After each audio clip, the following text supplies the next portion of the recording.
Hello, I am Joseph Conrad. This slide, it speaks of my heart of darkness in ways I scarcely conceived when wrestling with its creation. It suggests that the tale is not merely a condemnation of colonial exploitation, a truth I believed self-evident, but rather a glimpse into the sinister dance between technology, power, and the unsuspecting actors caught within its web. Consider the steamship. More than a simple vessel, it is a symbol, a brutal assertion of European dominance imposed on the Congo. It is a stage upon which unfolds a carefully constructed hierarchy. The engines, the coal, the masters, and the stokers, all components of a system designed to extract, to control, to subjugate. Note well, however, its fragility, the constant breakdowns, the dependence on a specific social order. The very operation of the ship requires a brutal and specific order. These mechanical failures reveal the tenuous nature of technological dominance. A dominance, I fear, that has haunted us since that time. Ah, yes, this slide. It speaks to the heart of darkness, doesn't it? You see, some clever minds have peered into my little tale, not just as a story, but as a glimpse into the machinery of empire. They call it deconstruction, these modern thinkers. They dissect my work with tools I scarcely imagined. They focus on the steamship, that iron beast churning through the Congo. Not just a boat, they argue, but a symbol, a tool that forges a social order. The steamship and the telegraph, too, aren't neutral inventions, are they? They are instruments of power, shaping the very landscape and the souls upon it. The constant struggle to keep the damn thing afloat, the reliance on European knowledge, the exploitation of African labor, it all screams of a deliberate hierarchy, doesn't it? My pilgrims certainly thought so. The river itself became a reactor, churning raw materials into a new world order. Ah, yes, this slide touches upon something I find fascinating, even now. The Congo River, in Heart of Darkness, is more than just a setting. It's a reactor, a crucible where technology and ideology violently collide. Consider the steamship. It wasn't simply a tool for transport, a neutral object. It was a symbol, a manifestation of European ambition and a mechanism for control. The very presence of that vessel on the Congo asserted a claim, a dominance that was both physical and ideological. But the ship itself was a fragile thing, wasn't it?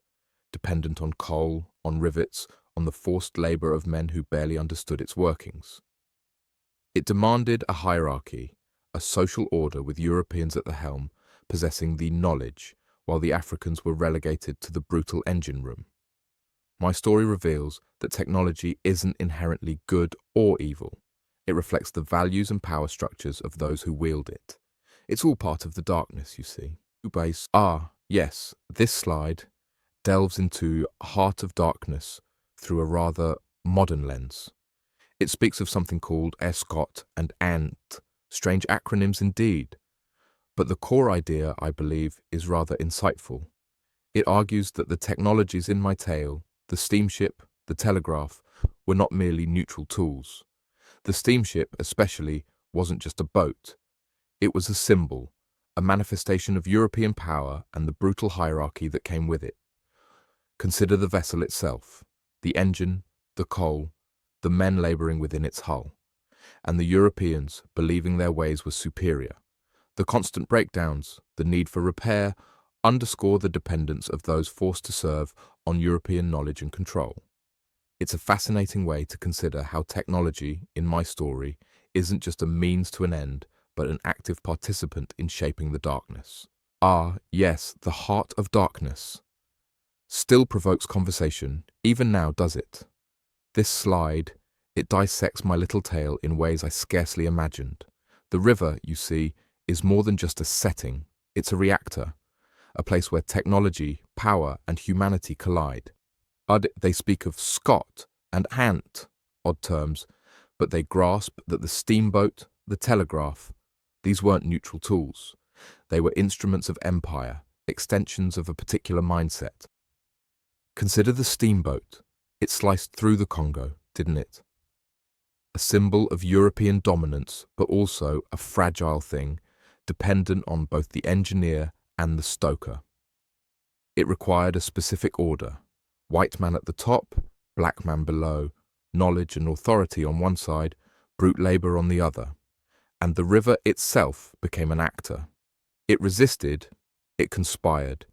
It tested the limits of this technology, of this intrusion. It exposed the fragility of their ambition, and mine, I suppose, in trying to capture it all. Ah, yes, the river, the Congo. In Heart of Darkness, it's more than just a geographical feature. Some modern minds, I'm told, are now viewing it through lenses called escoist and aent. Intriguing, isn't it? They see the steamboat, for instance, not just as a mode of transport, but as a tool that built the very hierarchy it exploited. Think of it. The ship, a European imposition, demanding coal, demanding labour. My Marlowe constantly laments the inefficiency, the lack of rivets, the incompetence. But what is incompetence in this context? It's the inability to slot neatly into the colonizer's machine. The steamboat requires a specific order, with Europeans at the helm, Africans toiling below. And those breakdowns, those near misses on the river, they aren't just plot devices. They highlight the precariousness of this technological dominance. The constant repairs underscore the dependence of the native workforce. The river becomes a stage where technology and social order play out a dark dance. It allowed for the extraction of ivory and resources, but at what cost? That, my friends, is the heart of the matter. Ah, yes, the Congo. Heart of Darkness. Some believe it's simply a tale of colonial exploitation, but allow me to suggest a deeper reading, a dissection of the very sinews of power that fueled that era. Consider the river itself, not merely as a setting, but as a stage upon which technology and humanity performed a dark ballet. My steamship, that snaking iron beast, was not neutral. It was a construct, a social manifestation of European ambition and a bludgeon to hierarchy. Observe how it demanded a certain order, a rigid structure with European knowledge at the helm and African labour in the engine's belly. My character, Marlowe, saw this all. The constant breakdowns, the missing rivets, these weren't merely mechanical failures, they were cracks in the facade of technological dominance, a subtle whisper of the fragility of that so-called progress. The telegraph hummed along, a constant thrum of information and missives, connecting the dark heart of the Congo back to Europe. These technologies did more than exploit, they shaped the brutality. Ah, yes, Heart of Darkness. Even now, decades after its initial reception, it continues to provoke. This slide, well, it attempts to grapple with the currents beneath the surface of my novella. It speaks of technology, you see, but not simply as levers and gears, rather as forces intertwined with society, with power. Consider the steamship, that iron beast snaking its way up the Congo.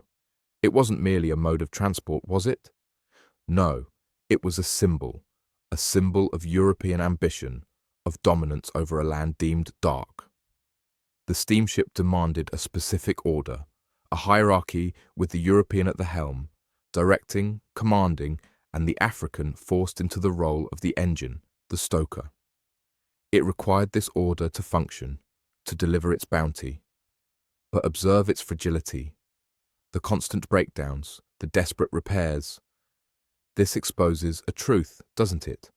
The technology, for all its apparent might, is reliant on the very people it seeks to subjugate. The river, too, becomes a character, a force, shaping the journey, resisting the incursion. My tale intended to delve into all of this, a dark truth. Ah, yes, the Heart of Darkness. Still stirs debate, doesn't it? This slide, it attempts to dissect my little tale with these Scott and anti-notions. Curious. They say the river, the Congo, you see, it is not merely a setting, but a reactor, a place where technology, power, and humanity collide. And they are not wrong. Take the steamship, for instance. My steamship. It was more than just a boat. It was an instrument of empire, a symbol of European dominance cutting through the heart of Africa. A tool, yes, but a tool that required a very specific order. A hierarchy with the European in command, naturally, and the African, well, the African providing the toil. It required that specific order and the constant breakdowns, the missing rivets. Those underscored not the strength of technology, but its utter dependency on the social order that the technology itself helped to create. A vicious circle, a heart of darkness indeed. Ah, yes, heart of darkness. Even now, so many years removed from its publication, the currents of interpretation continue to pull and tug at its meaning. This slide, you see, delves into how technology, specifically the steamship, becomes more than just a machine in my story. It's not a neutral tool. Instead, it embodies the very structure of colonial power. Consider that steamship chugging up the Congo. It is the symbol of European dominance, a monstrous insect crawling where it does not belong. But it is more complex than that, isn't it? The ship requires coal, it requires the brutal labor of the stokers, it requires rivets that are always going missing, it requires a specific social order. The European, of course, at the top. Knowledge and authority are his. The African, relegated to the bottom, muscle. The failures of the ship, they highlight the fragility of this control, but also the devastating dependency it creates. A darkness indeed. Ah, yes, the Congo. Heart of darkness. Some believe it's simply a condemnation of colonial exploitation. I dare say it is far more layered. This slide, it attempts to dissect the story through a rather modern lens. Escort and Ant, they call it. Imagine, if you will, the steamship, my steamship on that river. It was more than just a vessel, you see. It was a symbol, a technological assertion of European dominance. The very iron and steam spoke of progress, of control over a land previously deemed inaccessible. But the steamship was never a neutral instrument. It demanded a specific social order, a hierarchy with the European at the helm, the African relegated to the engine room. My character, Marlowe, he bemoans the incompetence of his crew, the missing rivets. This is because the steamship required a specific social order to function at its full capability. It was a machine of extraction, both of ivory and of human labor. The breakdowns, the near misses, they revealed the fragility of this dominance, but also the inherent dependence it fostered. Interesting, is it not? Ars, yes, heart of darkness. Still provokes, doesn't it? This slide. It speaks of something rather modern, using terms I confess I did not have in my day. Skesiot and eant, they call it. Ingenious, really. They say that my little tale, seemingly a straightforward critique of colonialism, is actually about technology, about how things, like my steamship, are never neutral. My steamship, you see, it wasn't just a boat, it was a statement, a symbol of European ambition, cutting its way through the Congo. It enforced a social order, a hierarchy with the Europeans on top and the Africans. Well, you know, and the constant breakdowns. Those weren't mere inconveniences. They highlighted the fragility of the whole enterprise, the constant need for control, the dependency of one group on the supposed ingenuity of the other, technology, power, and, ultimately, complicity. It is all woven together in the heart of it. Ah, yes, the river, the Congo, the heart of darkness. You see, my little book is not just about the horrors of colonialism, it is about how technology becomes a part of that horror. Take the steamship, for instance.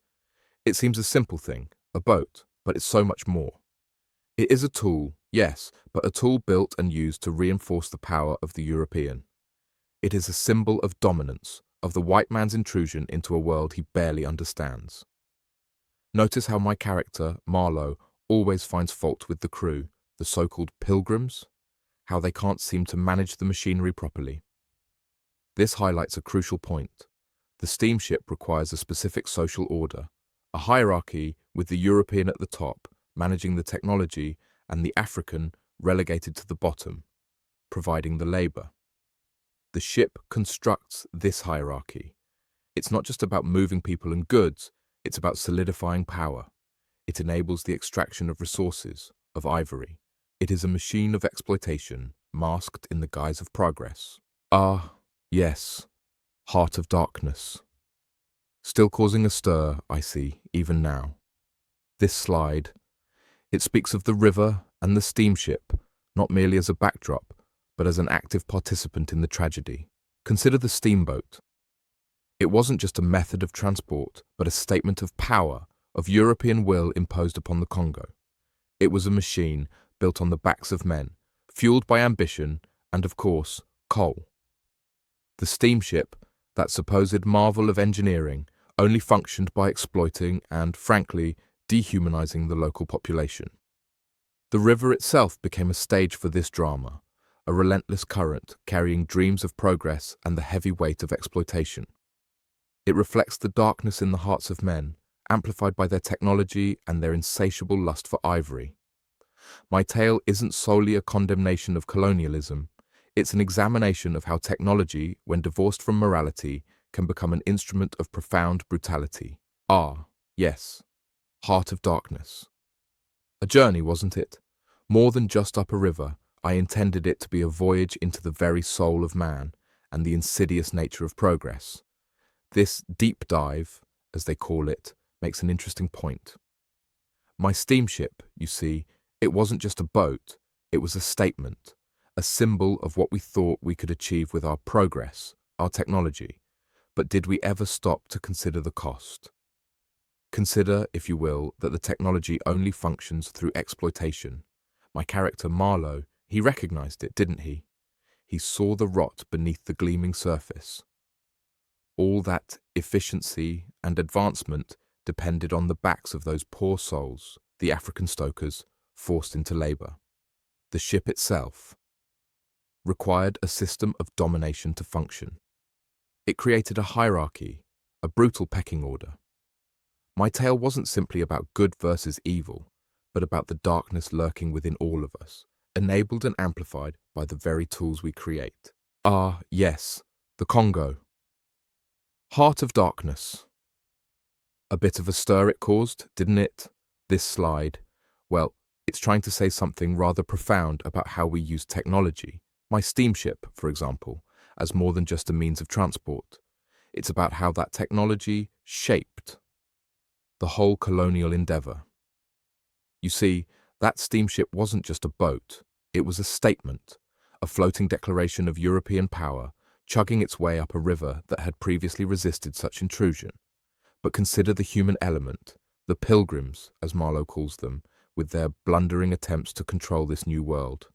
And the Africans, reduced to mere cogs in the machine, their labor fueling this engine of exploitation. The steamship, you see, required a certain social order to function. Europeans in charge, Africans subservient. It created that order, reinforced it with every revolution of its paddles. And the breakdowns, the constant need for repair, these weren't just inconveniences, they were glimpses of the fragility of this manufactured dominance. Ah yes, this slide. It delves into the very arteries of Heart of Darkness, doesn't it? It speaks of technology, not as a mere tool, but as a living, breathing extension of the social and political climate of the time. The steamship, for example, becomes more than a vessel. It's a symbol of European dominance carving its way through the Congo. Consider the river itself, a black vein in the heart of the continent. I posited that it's also a reactor. The ship relies upon it, but changes the heart of it. And within that ship, a microcosm of colonial power, the Europeans, with their supposed knowledge and authority, struggling to maintain control, while the Africans are reduced to mere cogs in the machine. This hierarchy, this dependence, is not accidental. It's actively constructed and reinforced by the very technology they wield. Even the breakdowns and the constant repairs serve a purpose. They highlight the fragility of European dominance, yes, but also underscore the reliance of the African workforce on their supposed superiors. It is a dance of power and exploitation, played out on the stage of the Congo River. Ah, yes, the Congo. Heart of Darkness. A critic, some fellow in the future, seems to think I was onto something more than just a critique of colonial exploitation. Interesting. He speaks of Scot and ant, fancy terms. But I believe I instinctively understood what he is driving at. The river, you see, was more than a setting.